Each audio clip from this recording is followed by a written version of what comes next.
দেখো, আজকে যখন প্রশাসনিক বৈঠক শুরু করেন মুখ্যমন্ত্রী মমতা বন্দ্যোপাধ্যায় দুপুর 2:30 থেকে নবান্নে, সেই বৈঠক শুরুর কিছুক্ষণের মধ্যেই উদ্বাস্তু জমির পাট্টার প্রসঙ্গ উঠে আসে এবং তখনই দেওয়া হয়েছে সেটা সঠিকভাবে দেওয়া হয়নি, তেমনটাই মন্তব্য করেন বৈঠকে মুখ্যমন্ত্রী মমতা বন্দ্যোপাধ্যায় বলেই অন্তত ভূমি রাজস্ব দপ্তর সূত্রে তেমনটাই খবর।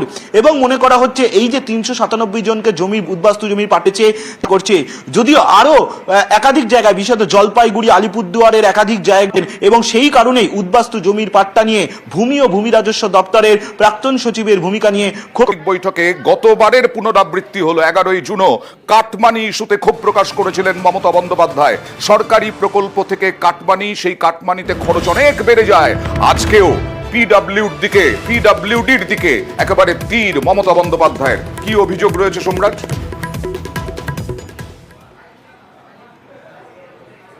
হ্যাঁ দেখো, 11ই জুনের বৈঠকেও কাটমানি নিয়ে সরব হয়েছিলেন মুখ্যমন্ত্রী মমতা বন্দ্যোপাধ্যায়। আজকে স্পষ্টত এই বৈঠকে তিনি বলছেন যে কিছু কিছু অফিসার টাকা খাচ্ছেন, অন্তত তেমনটাই অভিযোগ মুখ্যমন্ত্রী মমতা বন্দ্যোপাধ্যায়ের কাছে এসেছে বলেই নবান্ন সূত্রে খবর। তার কারণ তিনি আজকে বৈঠকে স্পষ্টতই বলছেন কিছু কিছু অফিসারের ভূমিকা নিয়ে, পাশাপাশি এটাও বলছেন যে পিডব্লিউডি কাজ করছে এবং কিছু কিছু অফিসাররা টাকা খাচ্ছেন, তবে তাদের দলের বা তাদের কোনো টাকা প্রয়োজন নেই, এটাও মমতা বন্দ্যোপাধ্যায় স্পষ্ট করেন আজকের বৈঠকে বলেই নবান্ন সূত্রে খবর। ফলত সব মিলিয়ে কাটমানি নিয়ে 11ই জুনও সরব হয়েছিলেন মুখ্যমন্ত্রী, আজও সরব হলেন মুখ্যমন্ত্রী মমতা বন্দ্যোপাধ্যায়। যে বৈঠকে রাজ্য পুলিশের উচ্চপদস্থ আধিকারিকরা ছিলেন, রাজ্য বিশেষত মুখ্যমন্ত্রী ক্ষোভের মুখে এবার কলকাতার পুলিশ কমিশনার। এর আগে সরকারি জমি দখল। সরাসরি চলে যাব প্রতিনিধি সোমরাজের কাছে। কেন সরাসরি একেবারে? দেখো, আজকের যে প্রশাসনিক বৈঠক, সেই প্রশাসনিক বৈঠকে সশরীরে উপস্থিত ছিলেন পুলিশের পুলিশ কমিশনার। কিছু কিছু জায়গায় এনক্রোচমেন্ট অর্থাৎ জবরদখল হয়ে যাচ্ছে এবং সেখানে কেন কলকাতা এবং সেক্ষেত্রে কলকাতা পুলিশের ভূমিকা কেন সঠিক থাকছে না, তার জন্য অসন্তোষ প্রকাশ করলেন মুখ্যমন্ত্রী মমতা বন্দ্যোপাধ্যায় বলেই নবান্ন সূত্রে খবর। কলকাতা মমতা বন্দ্যোপাধ্যায় এদিনের বৈঠকে। আচ্ছা, এরপরে এই মুহূর্তে যা জানা যাচ্ছে, বিধাননগরের পুলিশ কমিশনার বন্দ্যোপাধ্যায়ের সঙ্গে কোনো যোগ আছে? তিনি বৈঠক করলেন, সেখানে বিধাননগরের প্রসঙ্গও তুললেন এবং তার কয়েক ঘন্টার মধ্যেই বিধাননগর কমিশনার হিসাবে বাসের রদবদলের নির্দেশিকা জারি করা হয়েছে, যেখানে সব থেকে গুরুত্বপূর্ণ বদলি অন্তত বিধাননগর পুলিশ কমিশনারের। বিধাননগর পুলিশ কমিশনার হিসেবে দায়িত্ব নেবেন মুকেশ, তাকে অবিলম্বে দায়িত্ব নিতে বলা হয়েছে। তার সব থেকে যেটা গুরুত্বপূর্ণ, এই নির্দেশিকার লোকসভা নির্বাচন চলাকালীন যে এসপিদের সরানো হয়েছিল তদফে পুনর্বহাল করল পুরুলিয়া এসপি কমিশনার হলেন মুকেশ কুমার। বিধাননগরের তাদেরও ক্ষোভের মুখে পড়তে হলো মমতা বন্দ্যোপাধ্যায়কে। উত্তরবঙ্গে টাকার পাহাড়, ভোটের আগে কেন আটকাতে পারেননি তারা? কি অভিযোগ? মুখ্যমন্ত্রী মমতা বন্দ্যোপাধ্যায় প্রশ্নের মুখে পড়েন বলেই নবান্ন সূত্রে খবর। আজকের বৈঠকে ক্ষোভ প্রকাশ করেন, তার সাথে তিনি এটাও বলেন যে কয়েকটি জায়গায় পুলিশ আটকেছে, কিন্তু সব জায়গায় পুলিশ আটকাতে ব্যর্থ নির্বাচন, যেভাবে মুখ্যমন্ত্রী বন্দ্যোপাধ্যায় মন্তব্য করেন এদিনের বৈঠকে। ধন্যবাদ সোমরাজ।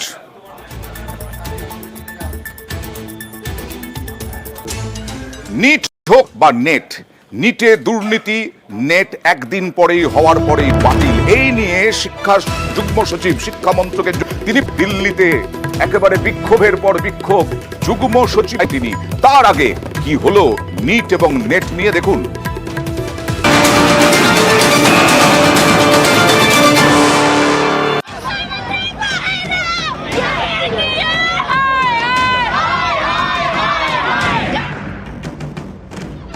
নিটের পর এবার নেট, আবারও সর্বভারতীয় পরীক্ষায় কেলেঙ্কারির অভিযোগ। এবার একেবারে পরীক্ষা বাতিল। 18ই জুন নেট বাতিল। এতে নতুন করে ঝড় উঠেছে। কেন্দ্রের মোদী সরকারকে নিশানা করতে দেরি করেনি বিরোধীরা। সমাজের জন্য মারাত্মক। নিট কেলেঙ্কারির পর এবার অনিয়মের আশঙ্কায় নেট। कि नरेंद्र मोदी जी ने यूक्रेन की लड़ाई रोक दी थी, मगर किसी कारण रोकना नहीं चाहते हैं। इस कैप्चर को फैसिलिटेट नरेंद्र मोदी जी ने किया है। क्या आप निजी तौर पर तरीके से संज्ञान भी लेती है, उस पर जैसे जैसे इंफॉर्मेशन आती है कार्रवाई भी कर, उसका सजा मिलेगी ही, उसको उसका दंड मिलेगा ही अवश्य। ডাক্তারি প্রবেশিকা পরীক্ষা নিটের প্রশ্ন ফাঁস। বিতর্ক এজেন্সি বা এনটিএ, এই বিতর্কের মধ্যে এবার নেট বাতিল। Ability test. নিট জাতীয় স্তরে ডাক্তারির প্রবেশিকা পরীক্ষা, নেটও সর্বভারতীয়। নিটের মতোই নেট পরিচালনার দায়িত্বেও ন্যাশনাল টেস্টিং এজেন্সি বা এনটিএ। বছরে দুবার পরীক্ষা দেন 9 লক্ষেরও বেশি পরীক্ষার্থী, কিন্তু পরের দিনই পরীক্ষা বাতিল। Cyber Crime Center कि there is a chances that examination has been compromised. Taking a very prompt action and with a aim जल्दी ही कन्वे कर दी जाएगी और इसके साथ ही मैटर को सीबीआई को भी যে সুর চড়িয়েছেন শিক্ষামন্ত্রী ব্রাত্য বসু সোশ্যাল মিডিয়ায় লিখেছেন কেলেঙ্কারি সিবিআই তদন্তের নির্দেশ দেওয়া হয়েছে, তবে আদৌ দুর্নীতির মাথা এখন আমাদের রাজ্যের ক্ষেত্রে সিআইডি যখন কোনো দুর্নীতির ক্ষেত্রে দেওয়া হচ্ছে যে সিআইডি চাচ্ছেন কি জানাচ্ছেন না, আগে এটা জিজ্ঞাসা করে ওনাকে আসবেন। উনি এটা দিয়ে কি বোঝাতে চাইছেন যে এ রাজ্যে সিবিআই চলছে যে যাবেন কি যাবেন না, উনি ঘুরিয়ে এই কথাটা বলতে চাইছেন। নিট নিয়ে তোলপাড়ের মধ্যেই নেট বাতিল, এতে নতুন করে রাজনীতির হাওয়া গরম। নিউজ 18 বাংলা। আপনাদেরকে মনে করিয়ে দিই, মুর্শিদাবাদের গোঠা হাই স্কুলে দুর্নীতি হয়েছিল, সেই দুর্নীতিতে গ্রেফতার হয়েছিল প্রধান শিক্ষক। সেই গোঠা হাই স্কুল দুর্নীতি মামলায় এবার এমন একটা নির্দেশ দিল হাইকোর্ট, বলা যায় নজিরবিহীন। শিক্ষকদের যোগ্যতার নথি থাকবে পোর্টালে, শিক্ষক শিক্ষিকাদের যোগ্যতার নথি থাকবে এবার পোর্টালে। সেই পোর্টালেই শিক্ষা দপ্তরের অধীনে 1,61,683 শিক্ষক প্রাথমিক উচ্চ সংখ্যা শেষ করার নির্দেশ। আর এই নিয়ে রাজনৈতিক তরজা তুঙ্গে। অবজারভেশনকে বা এই সাজেশনকে আমাদের সরকারও কিন্তু স্বাগত জানিয়েছে, কারণ এই সরকারের আমলে বামফ্রন্টের সরকারের মতো চিরকুটে কারুর এখন কয়েক হাজার গুণ গুরুত্বপূর্ণ ইস্যু হয়ে গেছে সারা দেশের শিক্ষা ব্যবস্থা।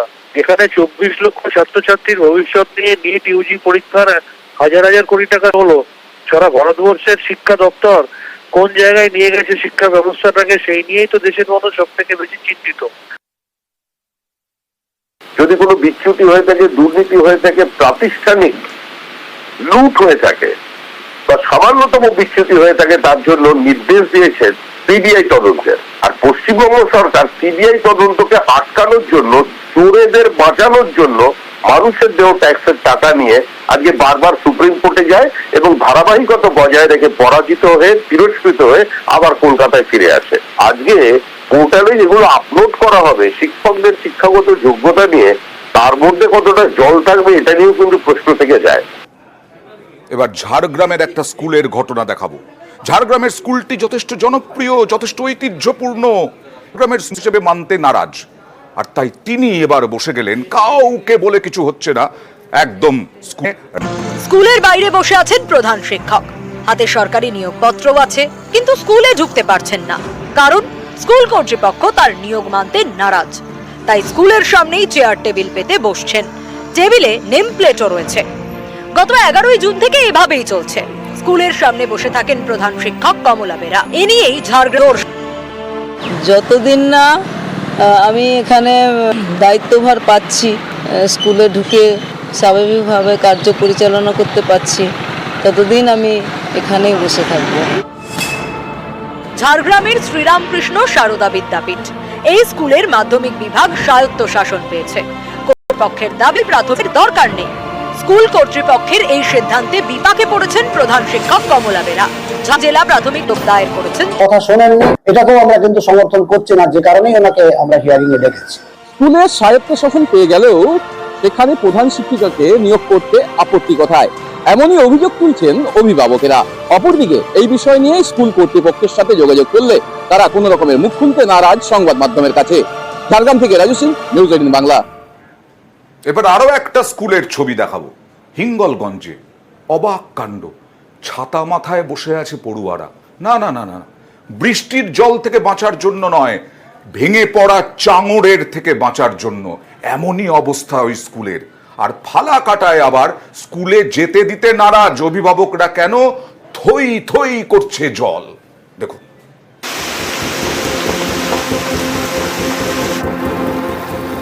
কোথাও স্কুলে বেহাল দশা, মাথা বাঁচাতে ছাতা মাথায় ক্লাস পড়ুয়াদের, কোথাও জল পেরিয়ে স্কুলে পড়ুয়ারা।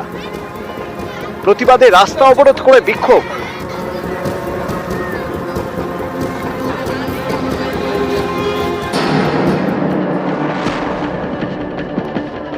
হিঙ্গলগঞ্জের দুলদুলি পুকুরিয়া আদিবাসী প্রাইমারি স্কুল দীর্ঘদিন ধরেই বেহাল, ভাঙাচোরা দশা। ছাদ থেকে খসে পড়ে চাঙড়। বৃহস্পতিবারও চাঙড় খসে পড়ে ক্লাস চলাকালীন। এরপরেই বাকিটা সময় ছাতা মাথায় ক্লাস করতে দেখা যায় অনেক পড়ুয়াকে। যদি কিছুটা রক্ষা পাওয়া যায়। ছাদ ভেঙে পড়বে তাই ছাতা মাথায় দিয়ে পড়ছি, যদি না হয় স্কুলে আর আসবো না। স্কুলে যে ভেঙে ভেঙে চাংগুলো পড়ছে এইগুলো তো ভয়ের বিষয়, বাচ্চা কাচ্চা মাথায় যদি লাগে যখন তখন বিপদ হতে পারে। এই জন্য আমাদের দাবি যে এটা ভালো না করলে আমরা আর বাচ্চা কাচ্চা আর পাঠাবো। ওই ছাদের থেকে চাই ভেঙে ভেঙে পড়ছে এবং সেই চাইগুলো অনেক দিন ধরে পড়ছে, যার জন্য বাচ্চারা ওখানে ছাতা মাথা দিয়ে পড়তে আসছে। এবং আমি ঊর্ধ্বতন কর্তৃপক্ষকে বেশ কয়েক বছর ধরেই জানিয়েছি, কিন্তু এখনো পর্যন্ত সেরকমভাবে কোনো রকম আমাদের ব্যবস্থা হয়নি। বিডিও অফিসে যারা আছেন তাদেরকে আমরা তো জানিয়েছি, কিন্তু ওনারা এখনো পর্যন্ত সেরকমভাবে কিছু আমাদের ব্যবস্থা করেনি। এই যে হঠাৎ করে যে চাঙড় ভেঙে পড়েছে, এটা আমরা উদ্বিগ্ন, আমাদের প্রশাসনকেও জানিয়েছি, আমি নিজেও গিয়েছি, গিয়ে আমরা খুব তাড়াতাড়ি যাতে তা মেরামত করা যায় এবং এই জীবন হাতে করে যাতে পড়াশোনা না করতে হয় তার জন্য আমরা ইমিডিয়েট একটা ব্যবস্থা নেওয়ার চেষ্টা করছি।